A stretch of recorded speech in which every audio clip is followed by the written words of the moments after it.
If you live in the Sheffield area and you need a kitchen fitted, then head on over to JW Interiors. You can contact them via their website or Facebook page. Links for both are in the description box below. My friend James over there is the Teofimo Lopez of kitchen fitters, the best in the business. So stop wasting your money with those other companies and give JW Interiors a call today. Carl Frampton did this interview with James English the other day, and he was going in on the Mcguigan'S. Now, he split from the Mcguigan'S a while ago. There was some legal battle which has now been resolved, and according to Frampton, it is to his satisfaction. But a lot of people were surprised by the split and how acrimonious it was, because they believed that Frampton and the Mcguigan'S were like family. And in fact, Frampton himself says that at one point he felt like the Mcguigan'S were family. But as I've said in recent videos, this is a business. And sometimes fighters forget that.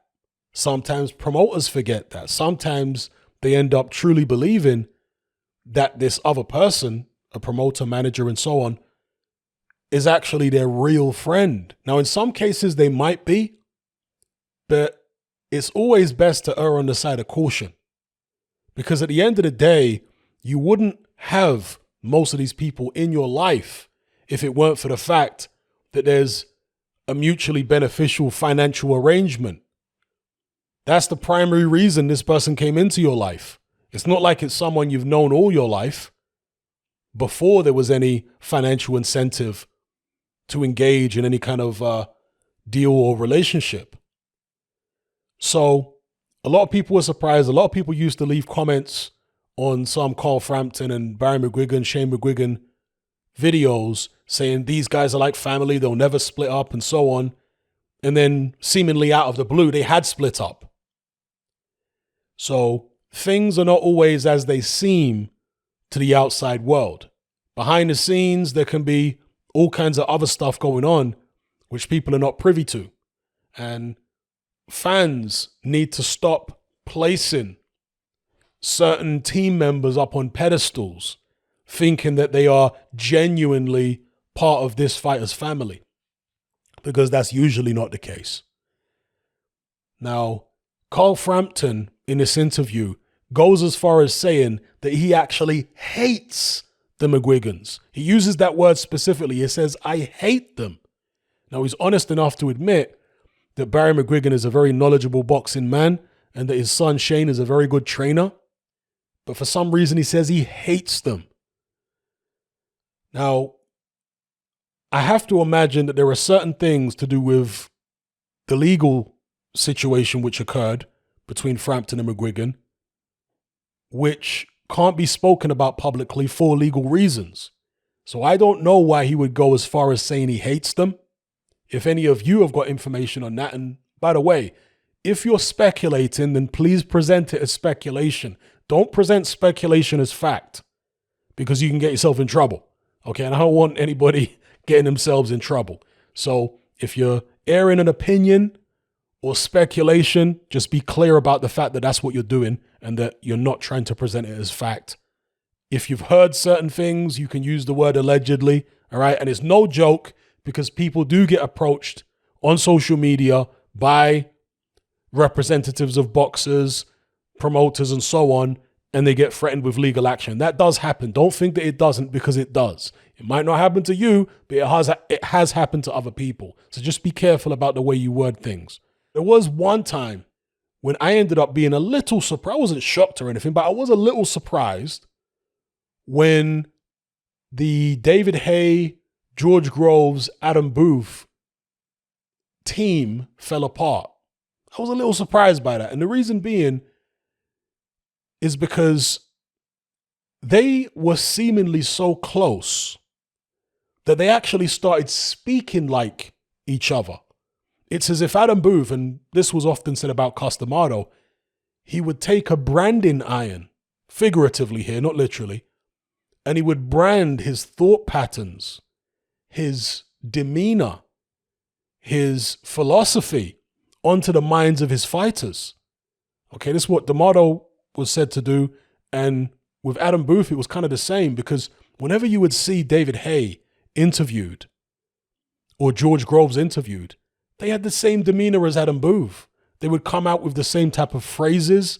They had the same smug, self-satisfied, type of look about them. They always had this look on their face as if they had some special knowledge which you don't know, and they were happy about the fact that you don't know. I'm not dissing it. I'm just describing what that Adam Booth, David Hay, George Groves camp was like, at least from the perspective of an outsider looking in. It's as if Groves and David Hay had been intellectually, emotionally, etc., groomed by Adam Booth to becoming like miniature versions of Booth himself. So when they split up, that did surprise me a little bit because they seemed so tight. But again, should have taken my own advice. Things are very often not what they seem when you're an outsider looking in.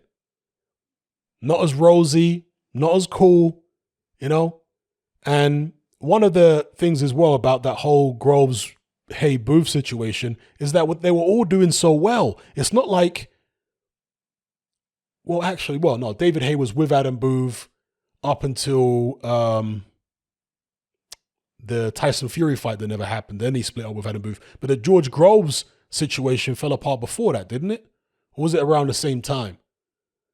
But anyway, David Hay lost to Klitschko, and Booth was still with him after that. And David Hay was still a name in the heavyweight division. Remember, he came back and knocked out Chisora, and there was still a lot of fanfare around that. And with George Groves, he was still unbeaten by the time he split up with Adam Booth, and he was going into a world title fight. So it was a very curious time for their relationship to break down right before George Groves' first fights for a world title. Normally you would think a relationship like that might break down after he loses a world title fight or after a dip in his career. That's typically when those things tend to happen. So, it was a slightly puzzling situation. But again, in boxing, things are often not what they seem on the outside. And for fighters and the general public, you should always remember, managers, promoters, trainers are interacting with the fighter on a professional basis. Now, genuine friendships can sometimes form out of these situations, but it's always best to err on the side of caution and keep in mind that this person is in your life primarily because there's a mutually beneficial financial arrangement. That's why. And if people can come to the table in the first place on that basis, that this is just a mutually beneficial financial relationship, let's not pretend as though we're going to be best buddies for life necessarily. Let's just keep it professional and so on. And then maybe after our professional relationship is over, we'll see if there's a real friendship there. And if you can come to the table on that basis, then you're less likely to have bitter feelings, high emotions and so on, because nobody feels like they got stabbed in the back by somebody they thought was a friend. If someone decides to leave, go elsewhere, do this, do that, again, you understand that this was only ever a professional relationship. And there's also a lesson here for young fighters. And I know it's difficult. I know, especially now, the way the economy is, it's even more difficult than before. But you really should try and avoid signing long-term contracts with anybody. Be it a promoter, a manager, a trainer, so on. Generally speaking, it's usually promoters that people have long-term contracts with rather than managers or trainers. But still, it's best to avoid signing them long-term contracts because boxing is such an unpredictable and volatile landscape. You never know how things are going to change. You never know how the relationship that your promoter manager has with a broadcaster may change. You may never know how their feelings or towards you, or your feelings towards them might change based upon your performances. So signing long-term contracts is usually not a good thing to do. Yeah. Get with a promoter who you can work with. If not on a fight-by-fight basis, then short contracts, 2 or 3 fights at a time. This is not going to be possible for everybody, but I would say most fighters can actually access that type of deal. And, for a lot of fighters, especially young fighters, they don't tend to go for those kind of deals because they don't get the same financial rewards up front. Because oftentimes when you sign a long-term contract, the promoter will pay you like a signing bonus or money up front, right? That is very tempting to a lot of young people. But in the long term, it's usually best not to have that kind of deal, not to take that cherry that's dangled in front of you. And instead, take less money up front or no money up front, work on a fight-by-fight basis.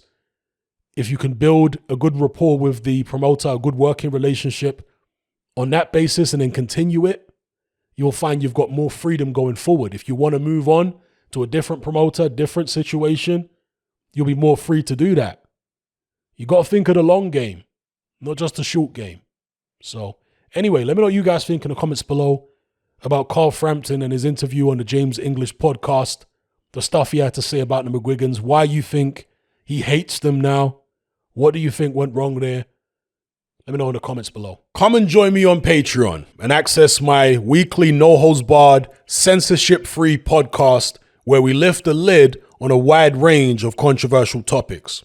It's not mainstream friendly, it's not politically correct, but that's the whole point. We dare to stand as a beacon of reason against an army of insanity.